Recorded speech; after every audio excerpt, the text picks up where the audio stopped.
एकदम तुमचा असा आक्रमक मूड अनेकांना पाहायला मिळाला. काय झालं होतं नक्की एकदम असं? का त्या भावना होत्या माझ्या, बरं.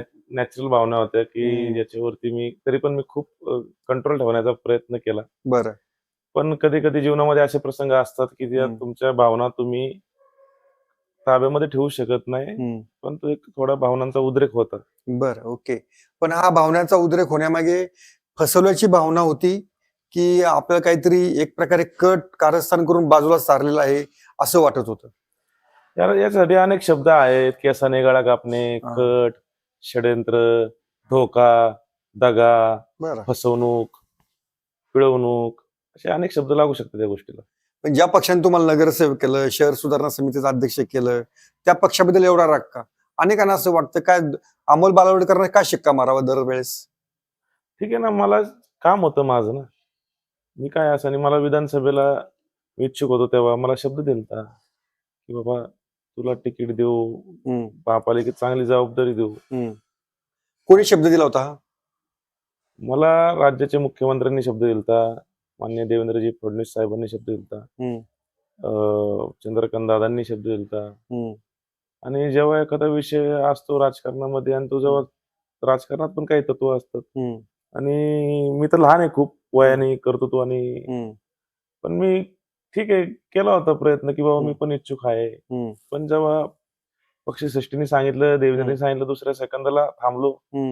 दुसऱ्या दिवशी चंद्रकांत दादा घरी आले. ज्याचा शेवट गोड ते सर्वच गोड. आणि मला पेढा वगैरे चारला. घरात आई वडील सगळे खुश होते. चला बाबा, आई वडिलांच्या डोळ्यात मी आनंद बघितला, चला एवढा मोठा नेता आपल्या घरी येतोय, आपल्या मुलाला आता भविष्य, एवढा शब्द घरात दिलाय बरं की अमोलला आता आम्ही पाठीशी राहू, महापालिकेत चांगली संधी देऊ. आई वडिलांसमोर सगळं बोलणं झालं होतं? हा, आई वडिलांसमोर झालं ना. आता आपल्या आई वडिलांना जर कोणी असं काही गोष्टी स्वप्न दाखवली आणि ते जर स्वप्नांना जर कोणी परत आपल्या हे करत असेल तर साहजिकच दुःख होणार ना. चंद्रकांत दादांशी याबाबत शेवटचं बोलणं केव्हा झालं होतं? आज दुपारी 1:30 वाजता. आज म्हणजे आज 30 डिसेंबर आहे. 30 डिसेंबर 2025 रोजी दुपारी 1:30 वाजता. 1:30 वाजता काय बोलणं झालं ते?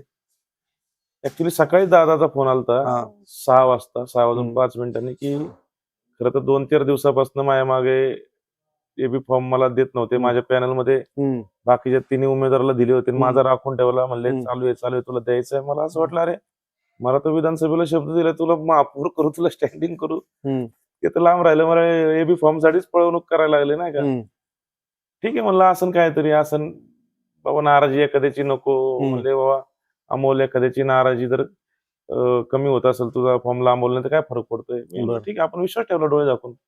आपल्या वडीलधाऱ्यांसारखी लोक आहेत ही, अशी या चेहऱ्यामागे आपल्याला काय माहिती काय लपलं. एवढं मला आज कळलं ते सगळं चित्र. की मग सकाळी आज मी शेवट 2-3 दिवस गेले, आज सकाळी फोन आला की नाही, रात्री देवेंद्रजींचा फोन झालाय आणि असं ठरलंय की दुपारी 1 वाजता निर्णय घ्यायचा, एबी फॉर्म द्यायचा. ज्याला कोणाला द्यायचं त्याला द्यायचा. तरी पण शेवटी माझ्या पुढे पर्याय नव्हता, काही विषयच नव्हता ना. आणि आपल्याला विश्वास होता की आपल्याला एबी फॉर्म मिळेल.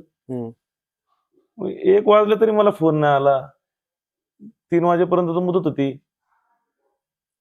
आणि आपण एवढ्या मोठ्या नेत्यांना किती वेळा फोन करणार ना. शेवटी मी 1:30 वाजता फोन केला.